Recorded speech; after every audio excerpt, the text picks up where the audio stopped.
Hi guys, ito nga pala si Crypto Chronos PHI.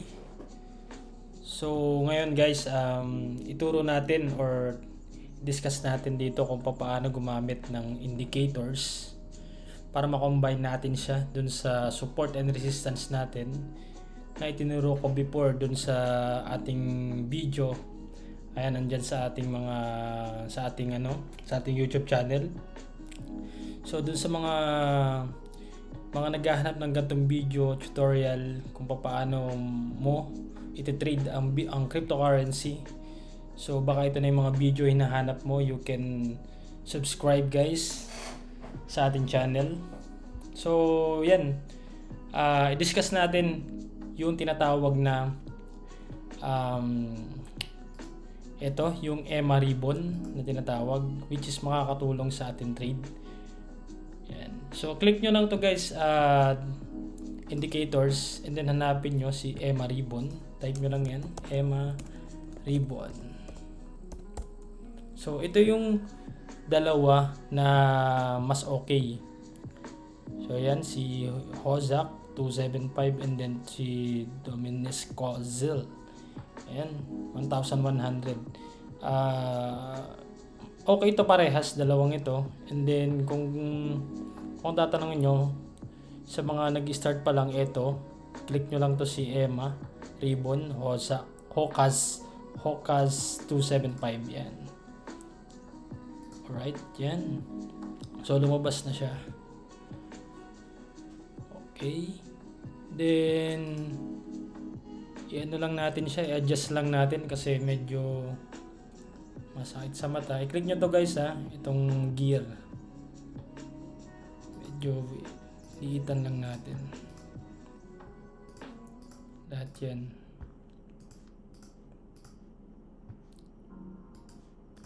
Panipisin lang natin guys.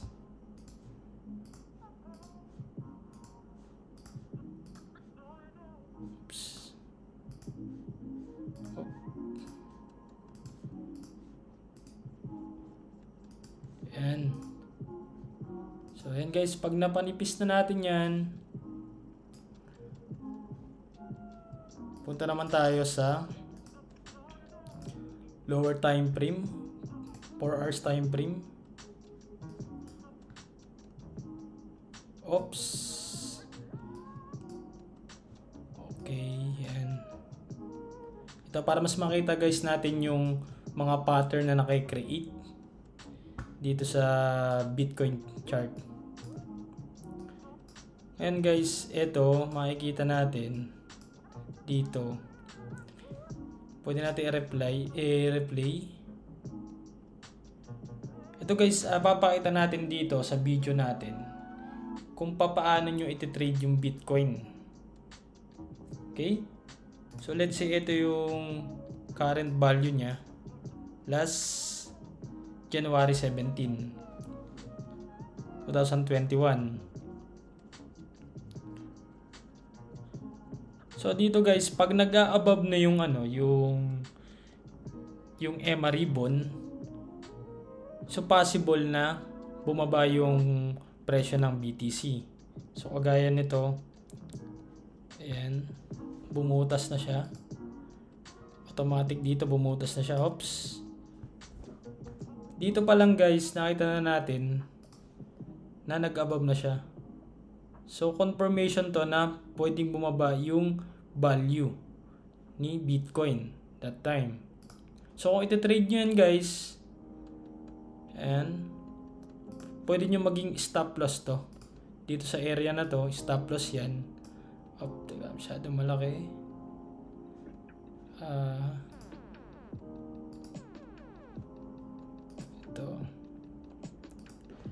Pwede nyo maging stop loss to, area na to. Kung iti-trade nyo yan. So, diretso natin. Naka-short kayo, no? Naka-short tayo dyan, just in case. Kasi nakita nyo nag-above yung ribbon. And, so hindi pa tumatama sa stop loss. Above pa rin yung ribbon dyan guys, no? So, yun. Okay. So makikita natin Ayan, bumaba na siya. Nag-dump siya dito ng bahagya. Ayan, almost 12% ang ibinaba niya. Okay, so above pa rin yung ribbon natin. Ayan. Ayan, bumababa pa siya. So kung mapapansin nyo guys, sinusubukan butasin yung ribbon. Ayan. Nood lang tayo guys, no? Diba? Oops. Ayan. So another, hindi pa. Bumalik agad siya eh. Diba? Kita nyo guys, so binuta siya ng konti, tapos bumalik siya agad. So hindi pa confirmation yun. At the same time, palitan ng paliit yung pupuntahan niya. So dyan guys, dito sa 4 hours time frame, nakakakita tayo ng pattern dyan. Okay? So ito yung tinatawag nating falling wedge. Discuss na rin natin to doon sa ating trading view, paano gamit yung trading view natin. Na-discuss na natin din yan. So ito guys, kung makakita kayo ng pattern na ganito, so basically possible na umangat yung presyo ng let's say Bitcoin or kaya assets, kung anong assets man yun. So kung ganito guys yung scenario, hihintayin nyo lang bumuta siya dito para makakuha ulit kayo ng confirmation dun sa setup yung trade. So kagaya nito, antay lang tayo ng confirmation dyan. Pag binutas yan, ayun na yung magandang mag-trade. So ito guys, oops, teka lang, konti pa kasi hindi pa binubutas yung falling wedge natin. O yan. So dito guys, binutas na nga niya. Iyan lang natin ng konti. Play lang natin ng konti. Oops. And dito, kung ako tatanungin nyo guys kung paano ko siya ito-trade, dito ko siya, ito yung possible na area na magandang mag-take profit kasi dito nag-start yung wedge niya. Okay, play natin. So kung dito guys, sa confirmation na to, na-trade nyo siya dahil dito sa red ribbon, okay, nag-below na yung ribbon mo dyan. So confirmation na yun guys eh. O, antayin lang natin.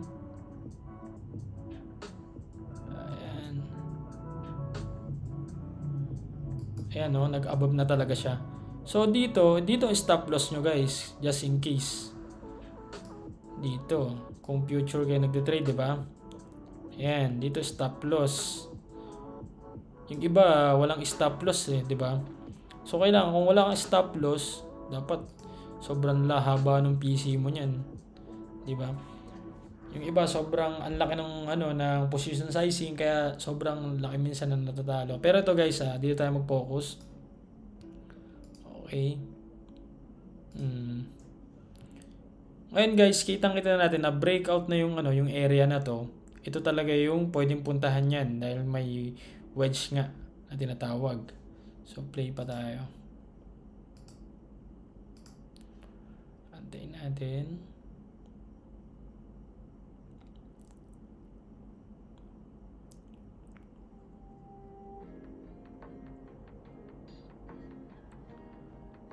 Ayan no. Below na talaga yung ribbon niya. At unti-unti na siyang umaakyat. Ayan na po. Di ba? Habang nagbabalita ng mga magagandang balita about sa Bitcoin, so ayan, umaangat na yung price niya. At yun, sa pool. Di ba? Guys, di ba napakaganda ng EMA ribbon natin. So nakikita natin dito guys, nagiging support and resistance mo. Another confirmation to sa trade na ginagawa mo guys, di ba? So ngayon guys, kung mapapansin nyo dito, below na talaga yung ribbon niya. Nag-below na. So saan pa kaya papunta? Sabi ko nga sa inyo, kung ako yung nag-trade nito that before, hanggang dito lang yung take profit ko. So mag-aantay ulit ako dito guys kasi itong dating resistance, itong pula na to is naging support na ngayon. So play pa tayo kung ano yung mga possible na mangyayari.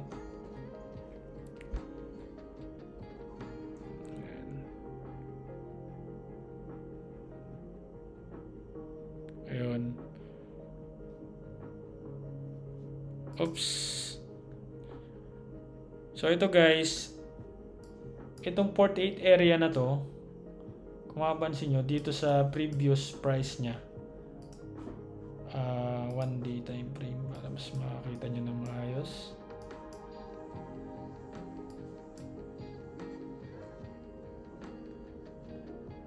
Oh, wala. Sorry. Wala pala dito. So 4 hours. Yan, diretso lang natin. So alam naman natin guys na ang Bitcoin talaga is malaking potential niyan. Ngayong taon nga, ang prediction dyan is aabot talaga ng 100,000 USD or more or less 5 million ngayong taon or early 2022. What more pa kaya sa next halving, which is 2024, ano na kaya ang value ni BTC that time, no? So tingnan natin dito sa scenario na to. Ayan. Ito na, all-time high na to. And then patuloy pa rin talaga yung pag-angat niya. Mapapansin nyo dito guys, talagang ito, below talaga. Below talaga yung red ribbon natin. Red ribbon, di, ano pala, EMA ribbon, red ribbon tuloy. Ayan. Ayan na, si red ribbon. Ayan o.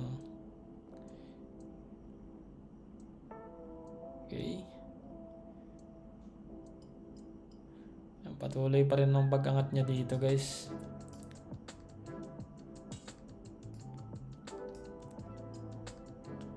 Dito guys, hahanap tayo kung kailan naman siya pwedeng bumaba kasi ayan o, patuloy nga yung pag-angat niya. So dito makikita natin kung kailan siya magbe-breakout naman pababa. Ayan. Kasi usually guys, no, minsan tinitrade natin to, nag-short na tayo kasi kala natin nasa pinaka-resistance na, which is eto guys, oh, yung ribbon natin is nasa baba pa rin ng price action niya. So hindi pa advisable dyan na mag-short position or mag-sell, di ba? Ayan. So, ayan, balik tayo dito. So makikita nyo guys, so, binutas na siya ng konti. Pero mag-aantay pa tayo ng mga ilang candles dyan para makita natin na nag-above na yung ribbon natin.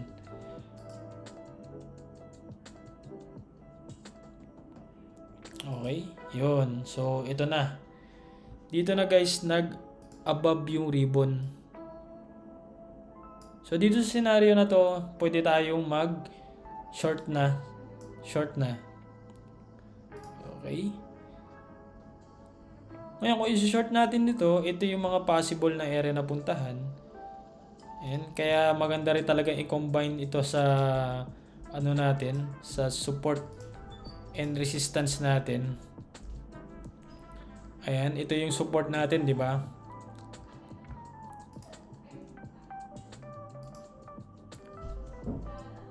Ayan, ang support natin. Okay? So, tingnan natin kung aabutin ba yung support level or hindi niya matatouch. So, check natin. 23% yung pwedeng babaan yan.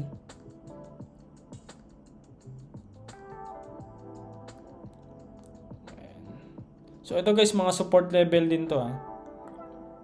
Binutas na at nag-above na talaga yung ating ribbon dito sa area na to. Ayan. Ayan.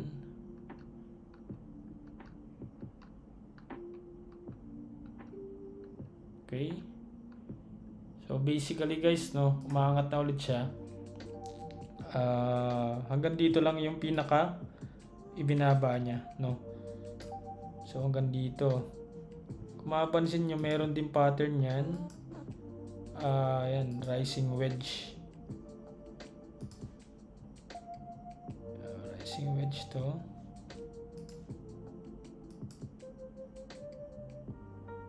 Okay. Rising.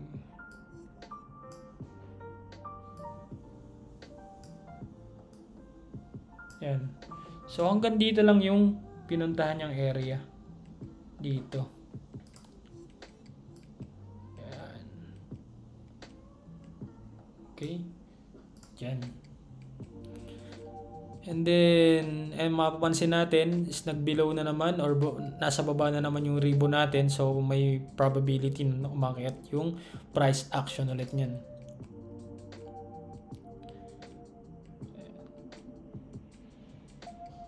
In short guys, itong si ribbon natin is pwede siyang maging confirmation kung kailan ba aangat or kailan tataas yung value. Ayan. So nagkakaroon siya ng mga pagtaas at pagbaba ng market. Nagko-consolidate siya guys. Ayan.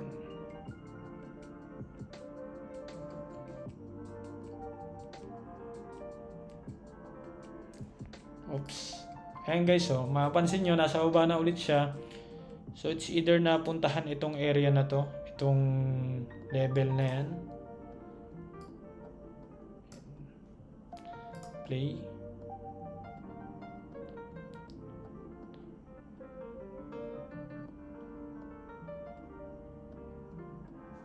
Okay, bilisan natin.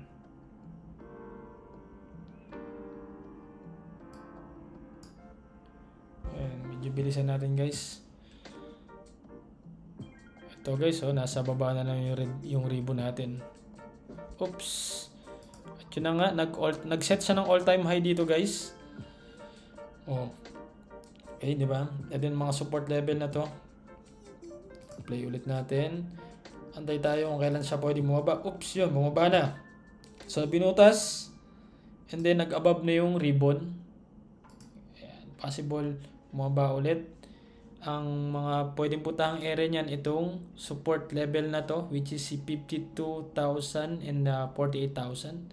So, kung iti-trade nyo yan guys, ito yung profit. Possible profit. So, 12%.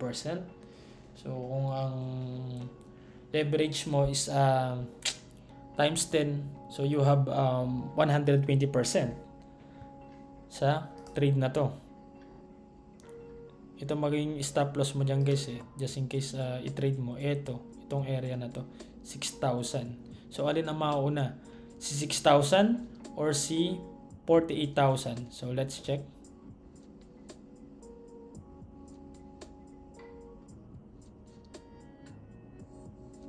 Ayan, 48,000, 60,000. So ito guys dito dapat kayo nag-set ng cut loss nyo dito sa pinaka tuktok para hindi siya agad-agad mahahagip. So tingnan natin kung ano mauna dyan.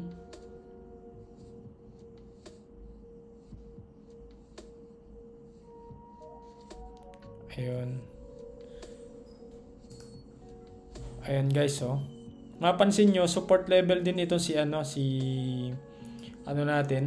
si 52,000. At the same time, ito. So, paliit na ng paliit din ulit yung tinatawag nating range. Ito. So, possible na magkaroon na ng pagbaba talaga dyan. Pero dito guys, pwede nang mag-take profit dito. Kasi kung mapapansin natin, ito baka untugin na tong ating all-time high na to.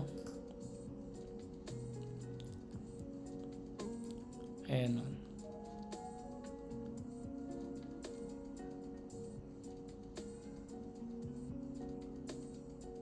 Ayan.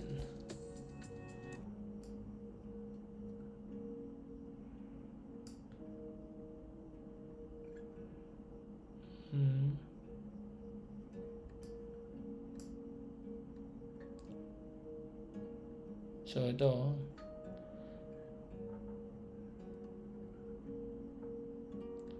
possible pa rin mag all time high dito guys sa scenario na to, or ito na yung pinaka all time high nya, 61. Oops, yun. So dito guys, nag-aantay tayo ng pagbaba niyan. At the same time, nakakita tayo ng pattern. Ito, si rising wedge naman. Rising wedge. Ito, rising wedge din to guys ha.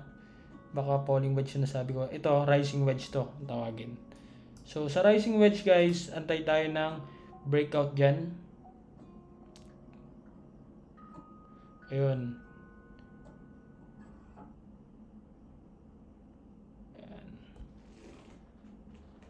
So rising wedge guys, ito na yung dito natin makikita kung kailan siya bababa, kasi ito dire-diretso yung pag-angat niya. Pero syempre ang crypto hindi tumatakbo yan ng straight line. So talagang pwedeng bumaba. So yun, no. Makikita natin dito guys. Ayan, nag-form na talaga ng falling wedge dito. At the same time, ito nagbigay siya ng confirmation, binutas niya tong falling wedge. At the same time, nasa taas yung ating ribbon. So makikita niyo dito guys, yan, dire-diretso yung pagbaba niya.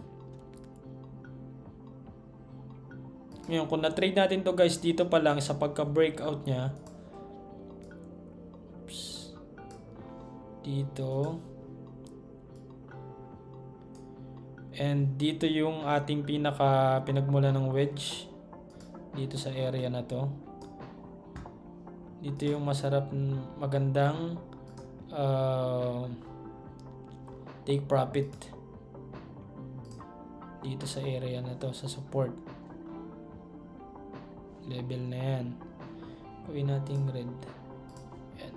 Pero dito guys sa 52 support level na rin to, and at the same time itong 48,000 and then 43.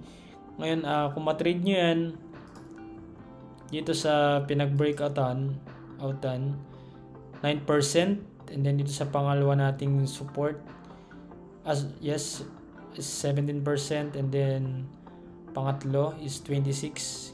Ngayon, kung mabutas pa to, almost 30 to 35% yung possible na ibaba ni BTC. So let's check.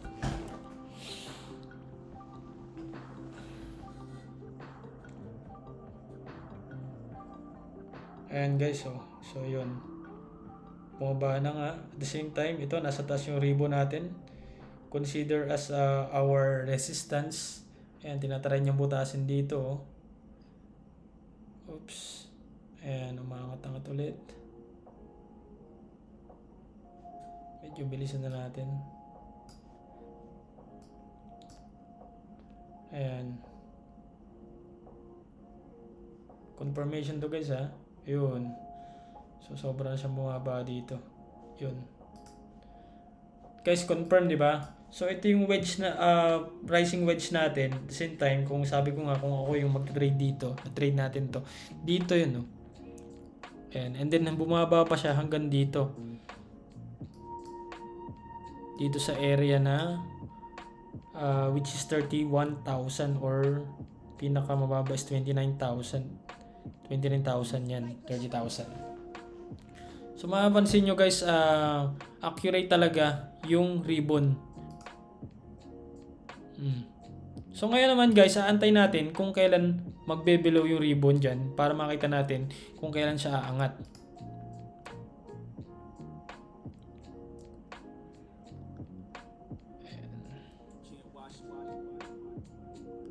So ito, dito makikita na yung 4 phases na market natin. Nagko-consolidate tayo dito after mag-dump ng price nya. Consolidate sa area na to, and then syempre pagka consolidate nyan, possible na aangat na yan.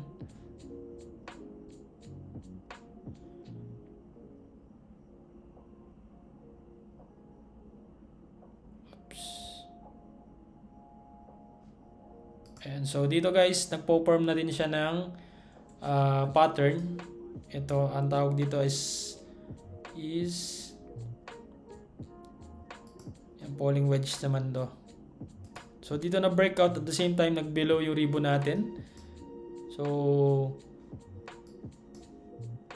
ito yung mga perfect timing kung kailan mo siya ito-trade. Itong dating support, naging resistance ulit. Ngayon, ang sarap i-trade yan hanggang dito sa area na to. Ayan. Same time, ayan, dito. Ayan, umabot na nga talaga siya. Hanggang dyan. Ngayon, kung ma-breakout yan, syempre, ito na yung mga pupuntahan na resistance niyan. So, let's check.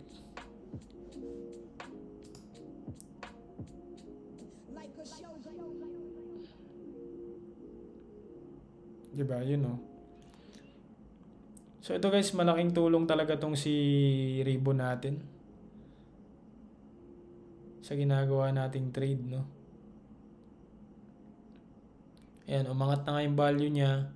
Ngayon, check natin kung kailan siya pwedeng bumaba naman ng bahagya. Okay. Dito sa area na to, syempre, and may makikita tayo dyan, nagkikreate ulit ng falling wedge.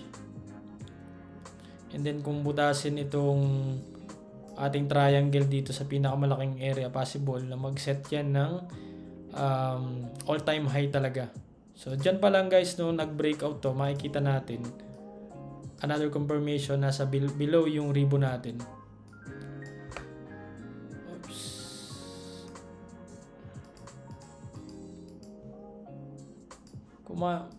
Kung mapansin natin sa 1 day time frame, ayan, butas yung ating big resistance dito sa level na to.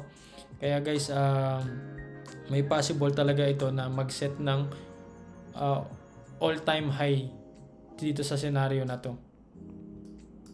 Kaya nakita natin dito guys, so